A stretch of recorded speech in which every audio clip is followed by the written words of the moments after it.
Assalamualaikum saudaraku. Bagaimana kabarnya kalian semua? Semoga selalu diberi kesehatan dan dilancarkan rezekinya. Amin ya robbal alamin. Abu Nawas adalah anak seorang pejabat istana. Ayahnya yang bernama Syekh Maulana menjabat sebagai hakim. Ia dikenal sangat jujur dan adil. Dikisahkan, suatu ketika ayah Abu Nawas jatuh sakit. Ia hanya bisa terbaring lemas di tempat tidurnya. Ketika Abu Nawas menemani ayahnya yang sedang sakit, sang ayah pun berkata, "Abu Nawas anakku, aku sudah hampir mati sekarang. Ciumlah telinga kanan dan telinga kiriku." Abu Nawas pun langsung menuruti permintaan terakhir ayahnya. Ia mencium telinga kanan ayahnya yang ternyata berbau harum. Sedangkan telinga yang sebelah kiri ternyata berbau sangat busuk. Abu Nawas pun sangat heran dengan hal itu. Kemudian ayahnya berkata, "Wahai anakku, ceritakan kepadaku sejujurnya bagaimana bau kedua telingaku ini." Abu Nawas menjawab, "Saya sungguh heran ayah.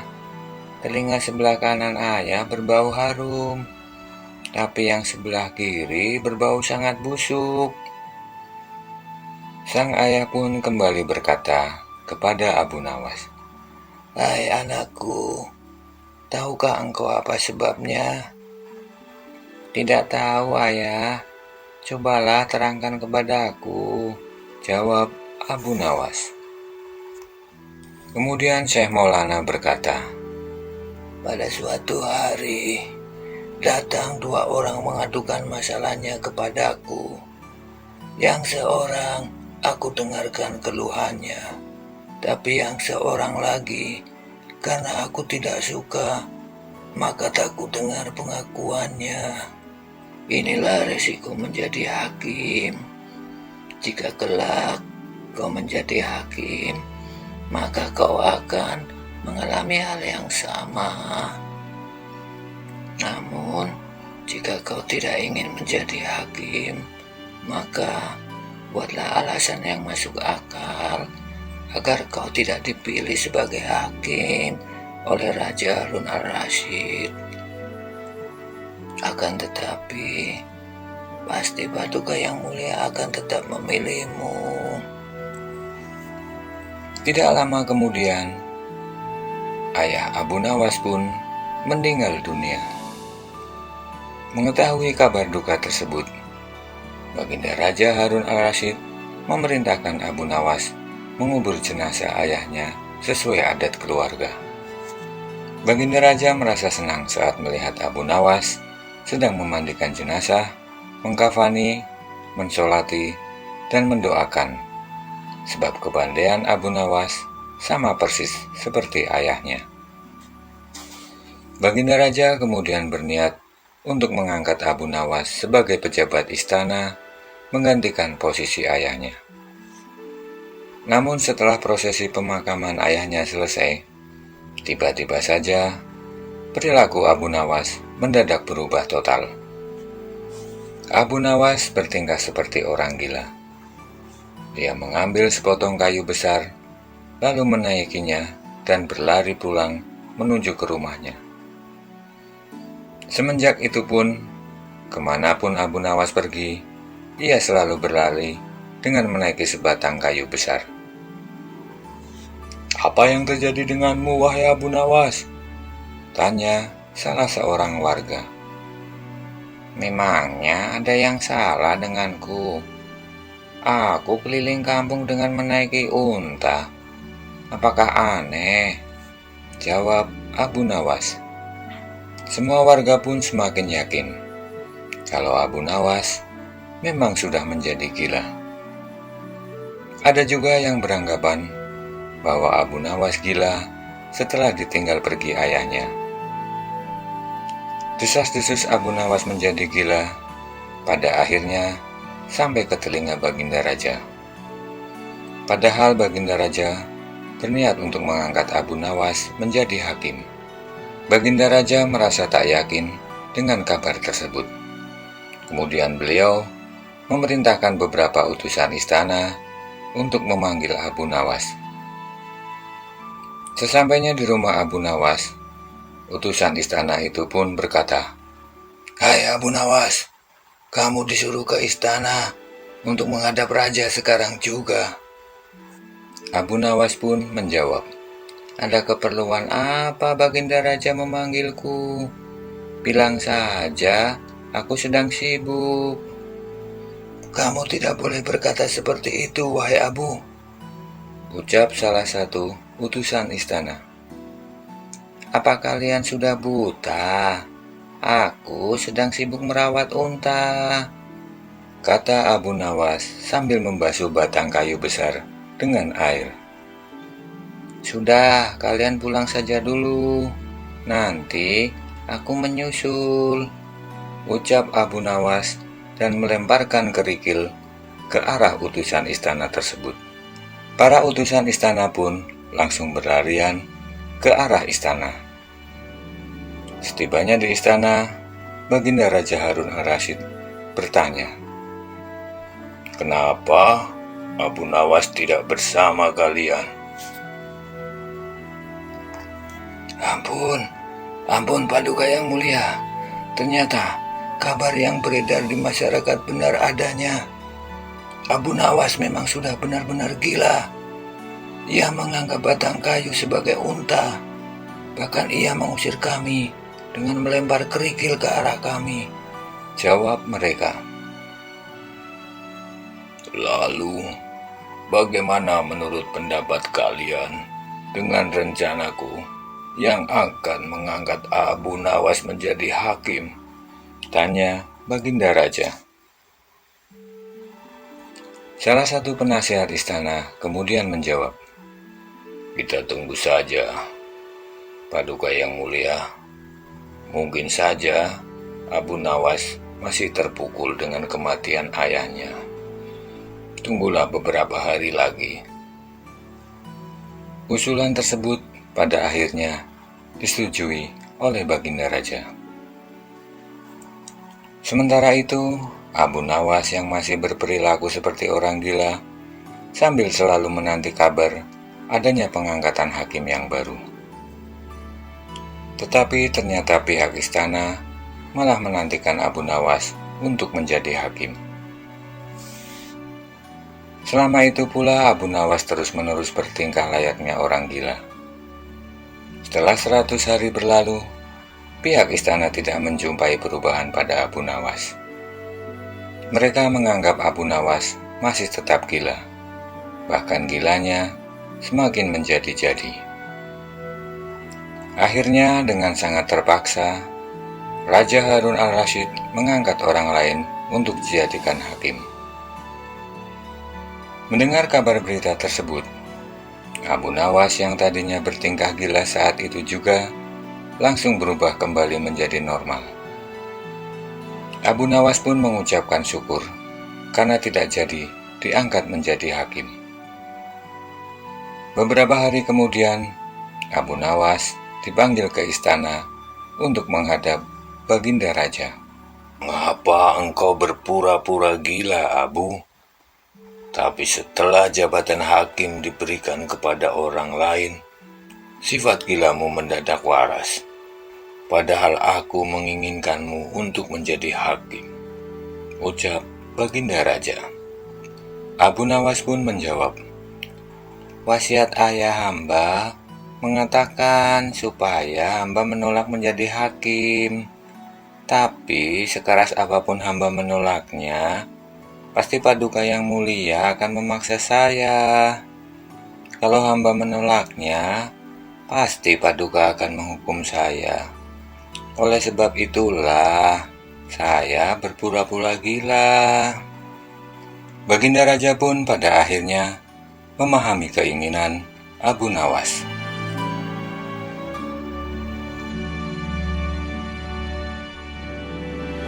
Abu Nawas dikenal sebagai sosok jenaka di masa pemerintahan Harun al-Rasyid. Tingkahnya selain membuat sang raja terhibur, juga banyak memberi solusi persoalan yang dihadapi oleh baginda raja dengan cara-cara yang unik. Dikisahkan, pada suatu hari ada seorang hakim yang baru saja diangkat oleh baginda Harun al-Rasyid. Meski baru diangkat menjadi hakim, namun di mata masyarakat, hakim ini sudah terkenal sangat zalim. Salah satu bentuk kezalimannya terlihat ketika ada seorang pemuda kaya raya dari Mesir datang ke Baghdad untuk berdagang dengan membawa harta yang sangat banyak.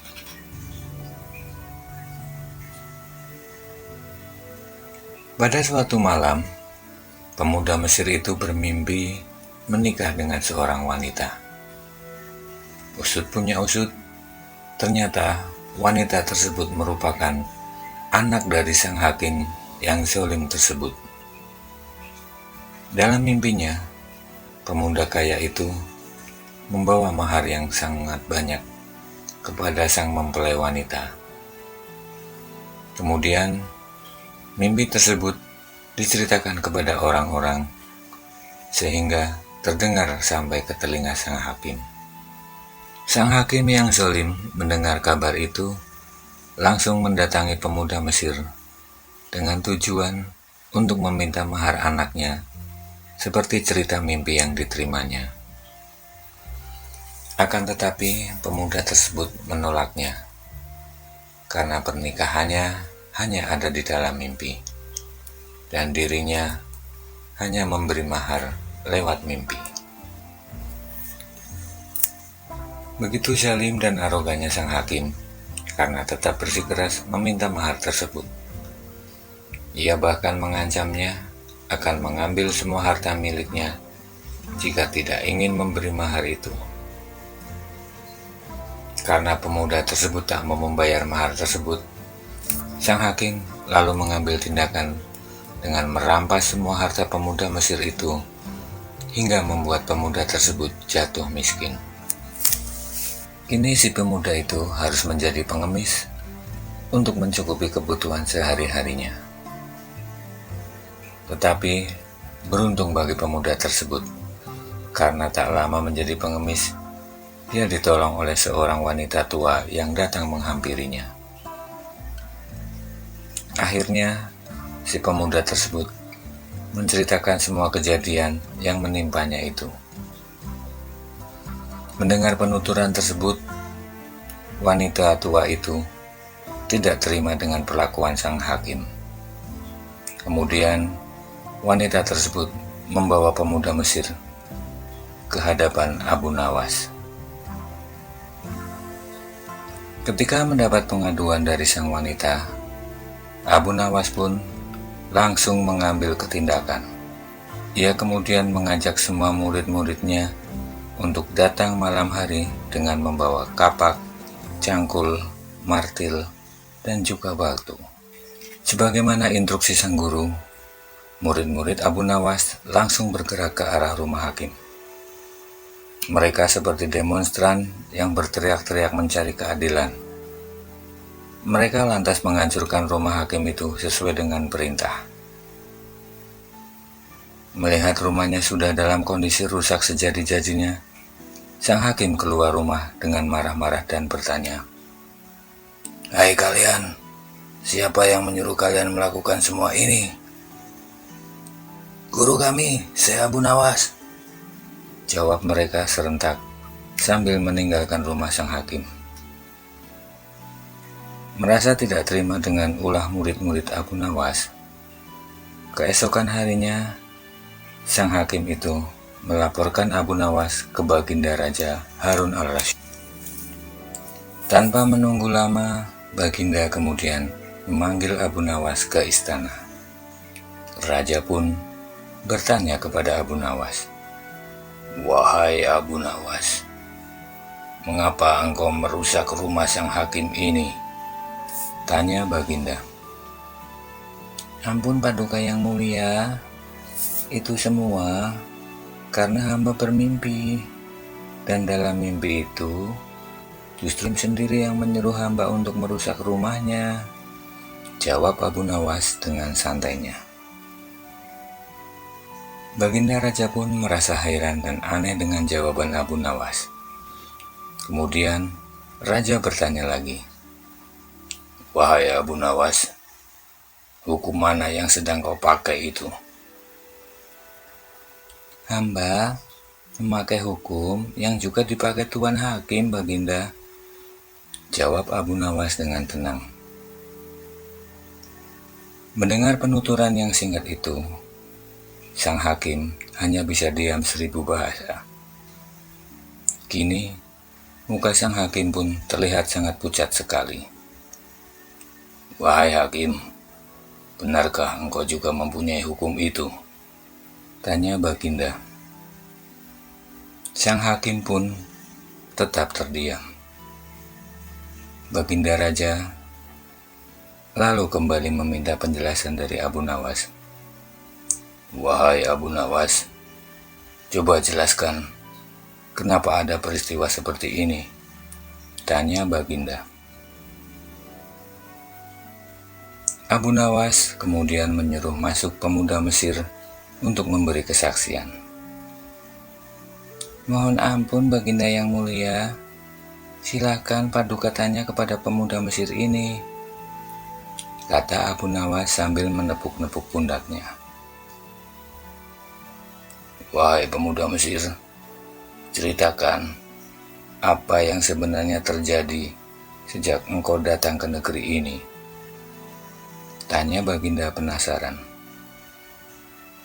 Tanpa banyak bicara, pemuda Mesir pun langsung menceritakan penderitaan yang dialaminya akibat kezaliman sang hakim yang membuatnya sampai jatuh miskin. Setelah selesai pemuda tersebut bercerita, Baginda Raja langsung murka dengan kebobrokan sikap hakim yang baru saja diangkatnya itu. Baginda Raja kemudian merampas semua harta sang hakim dan diberikan kepada pemuda Mesir tersebut.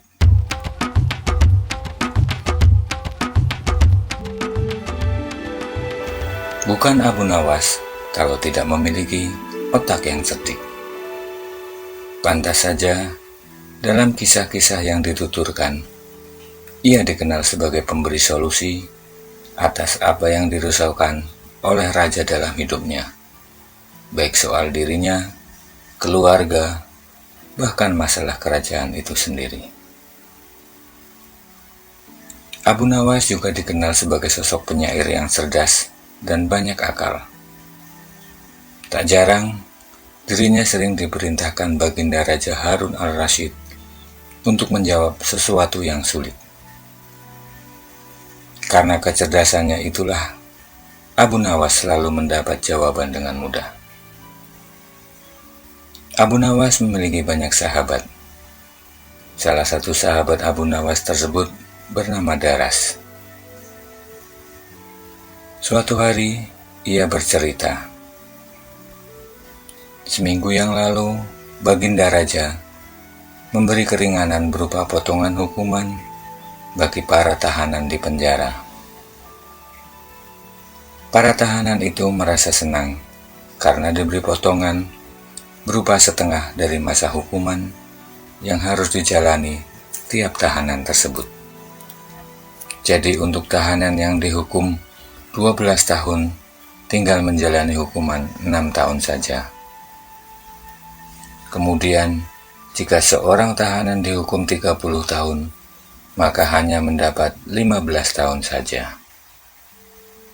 "Terus masalahnya apa?" tanya Abu Nawas kepada Daras sambil melahap makanan yang dari tadi ingin disantap. "Jadi masalahnya begini, karena ada tahanan yang dihukum seumur hidup. Sampai sang tahanan tersebut meninggal nantinya, artinya kan harus ditentukan berapa lama sisanya ia akan dihukum.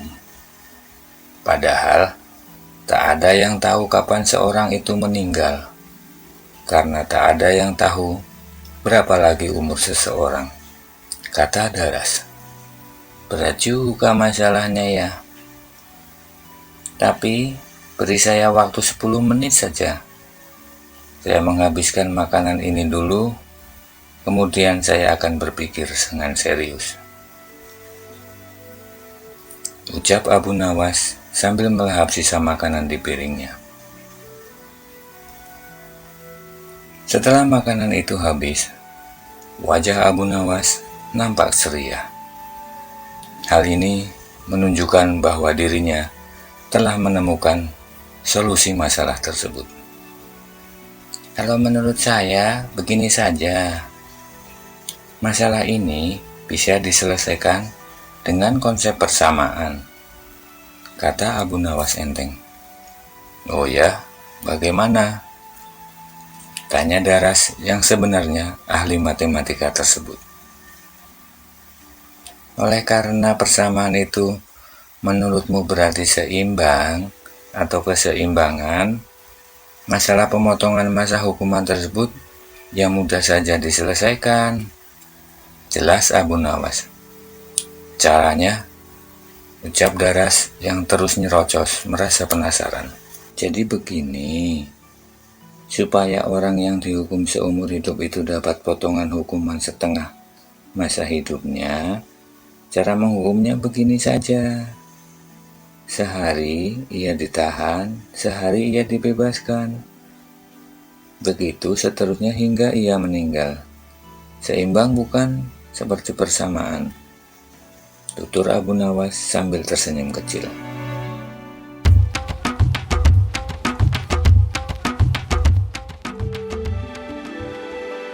Dikisahkan, sudah lama desa di sebelah Abu Nawas diganggu oleh makhluk halus sebangsa jin yang teramat menakutkan. Selain menakutkan, rupanya jin tersebut seringkali mengganggu kehidupan penduduk desa. Tak jarang, meskipun siang hari, jin itu menampakkan dirinya di hadapan penduduk. Penduduk desa yang sudah merasa sangat terganggu sudah berulang kali meminta bantuan para spiritual dan mereka yang ahli di bidang pengusiran jin. Namun, hingga kini tak ada satupun yang berhasil mengusirnya. Penduduk desa pun kemudian mengadukan masalahnya kepada Abu Nawas. Wahai Abu Nawas yang cerdik, tolonglah kami. Sudah lama kami diganggu jin, ucap salah seorang penduduk. Waduh, bukannya saya tidak mau menolong kalian, tapi saya tidak bisa mengusir makhluk halus. Saya bukan orang sakti, ucap Abu Nawas. Tolonglah kami, Abu Nawas. Kami sudah berusaha ke sana kemari, namun hasilnya nihil, ucap salah seorang penduduk. Memangnya, kenapa jin tersebut sampai bisa mengganggu kalian semua? Tanya Abu Nawas penasaran. Jadi begini Abu, jin ini merasa dirinya lah yang membuat desa kami menjadi subur, sehingga hasil bumi menjadi berlimpah. Oleh karena itu, setiap bulan dia meminta tumbal kepada kami, jawab salah seorang penduduk. Memangnya dia meminta tumbal apa? Tanya Abu Nawas. Dia meminta tumbal hewan ternak, yaitu berupa 9 ekor kambing. Kalau dibiarkan lama-lama kambing di desa kami tentu akan habis. Wah, keterlaluan sekali jin itu. Ini sudah tidak bisa dibiarkan, kata Abu Nawas. Baiklah, aku akan memikirkan caranya. Penduduk desa yang sudah mendengar kesanggupan Abu Nawas untuk mengusir jin, kemudian kembali pulang ke desanya. Mereka merasa tenang karena ada orang cerdik yang akan mengusir jin tersebut. Sementara itu, Abu Nawas di rumahnya terlihat bingung memikirkan bagaimana caranya untuk mengusir jin yang telah mengganggu ketentraman warga desa sebelah. Menurut cerita yang beredar, jin tersebut tidak sendirian. Mereka mempunyai pemimpin dengan perawakan yang sangat menakutkan.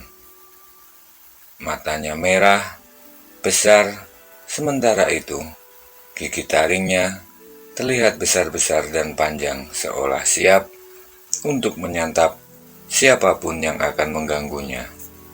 Tinggi jin tersebut hampir 3 meter, dengan badan ditumbuhi bulu hitam.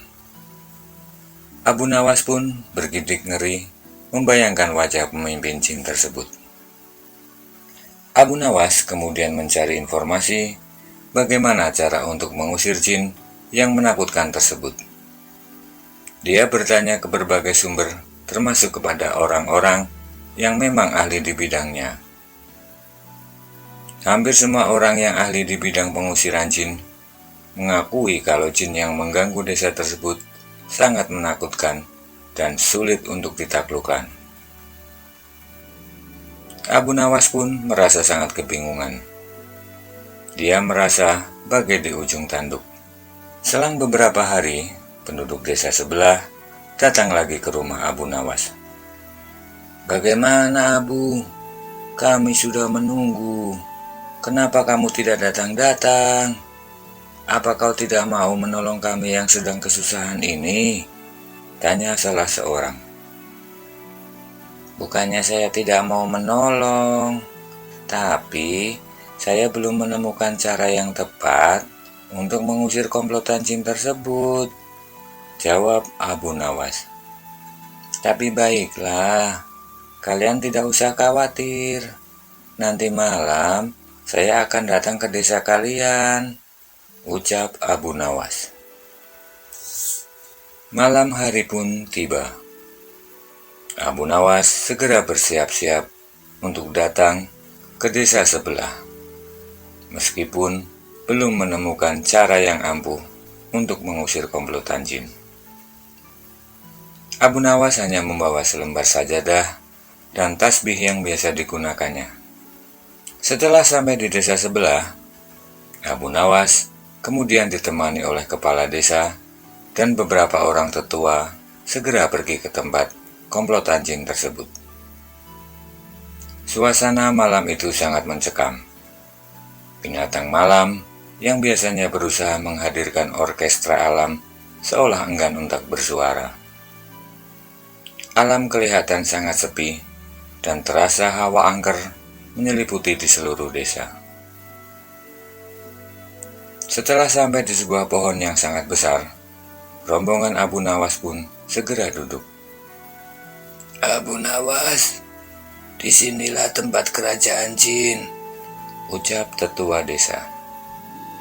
"Baiklah, saya yang duduk di depan, sementara kalian duduklah di belakang. Tolong bantu saya dengan doa yang kalian bisa," ucap Abu Nawas. Abu Nawas beserta rombongan kemudian segera memanjatkan doa. Mereka semua meminta perlindungan kepada Sang Maha Pencipta. Tidak beberapa lama, datang berpuluh-puluh jin dengan wajah yang sangat mengerikan. Melihat jin yang berdatangan, kepala desa dan beberapa orang tetua segera lari ketakutan dan kembali ke dalam desa. Sementara itu, Abu Nawas mencoba bertahan dengan terus berdoa. "Hai manusia, sungguh berani kau mau mengusir kami," ucap jin yang berkepala botak. "Pergilah dari desa ini, jangan kau ganggu kehidupan warga desa," ucap Abu Nawas sambil terus berdoa memohon perlindungan kepada Sang Pencipta. Meski sangat takut, Abu Nawas tetap memaksakan diri untuk membuka mata mencoba melihat jin tersebut. Abu Nawas kemudian membaca ayat kursi sesuai yang telah diajarkan gurunya. Dan tak butuh waktu lama, komplotan jin tersebut kemudian hangus terbakar. Aroma sangit menyebar kemana-mana hingga ke ujung desa. Abu Nawas pun kemudian mengucap syukur alhamdulillah karena komplotan jin sudah musnah terbakar. Namun selang beberapa menit, datanglah pemimpin jin tersebut. Seperti yang telah diceritakan oleh penduduk desa, perawakan jin tersebut sangat mengerikan. Tinggi tubuhnya 3 meter. Seluruh tubuhnya ditumbuhi bulu-bulu hitam yang panjang. Tangannya panjang menyentuh tanah dengan kuku-kuku yang terlihat sangat tajam. Wajah jin tersebut sangat menakutkan dengan gigi taring dan mata merah yang menyorot tajam. Hai manusia, berani sekali kau datang ke sini dan membunuh anak buahku, ucap Raja Jin tersebut.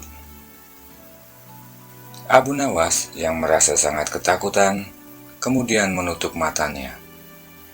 Dia tidak berani melihat ke arah wajah Raja Jin tersebut. Pergilah dari sini, ucap Abu Nawas dengan ketakutan. Wah, memangnya siapa kau berani mengusir aku, Raja Jin? Akan kumakan dirimu, kuremukan seluruh tubuhmu yang kecil itu, kata Raja Jin. Abu Nawas pun sangat merasa ketakutan. Keringat sebesar biji jagung terlihat membasahi wajahnya. Konsentrasinya telah hilang mendengar suara Raja Jin tersebut. Semua doa yang telah dihafalkan pun tidak bisa dia ucapkan, termasuk ayat kursi yang telah memusnahkan jin yang sebelumnya mengganggunya. Pikiran Abu Nawas hanya pasrah. Namun di sela-sela kepasrahannya tersebut, dia mencoba melafalkan semua doa yang diingatnya. Namun yang teringat hanya doa sebelum makan. Abu Nawas pun kemudian melafalkan doa tersebut dengan mantap. Seketika itu, Raja Jin yang hendak memakan Abu Nawas terdiam. Gerakannya mendekati tubuh Abu Nawas terhenti. Raja Jin tersebut terpana mendengar Abu Nawas melafalkan doa sebelum makan. Dia berpikir, hebat sekali manusia sekecil ini mau memakan dirinya yang tinggi besar. Pasti manusia ini memiliki ilmu yang luar biasa hebat sehingga mau memakan dirinya. Seketika itu juga, Raja Jin kemudian meminta ampun kepada Abu Nawas. Ampun, jangan kau makan diriku, ucap Raja Jin tersebut. Sontak Abu Nawas membuka matanya. Ia melihat Raja Jin tersebut sedang berlutut di depan dirinya dengan wajah yang sangat mengerikan.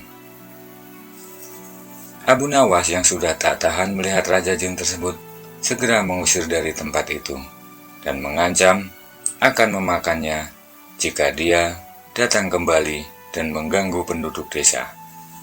Setelah Raja Jin tersebut pergi, Abu Nawas pun kemudian berjalan menuju ke dalam desa. Wassalamualaikum warahmatullahi wabarakatuh.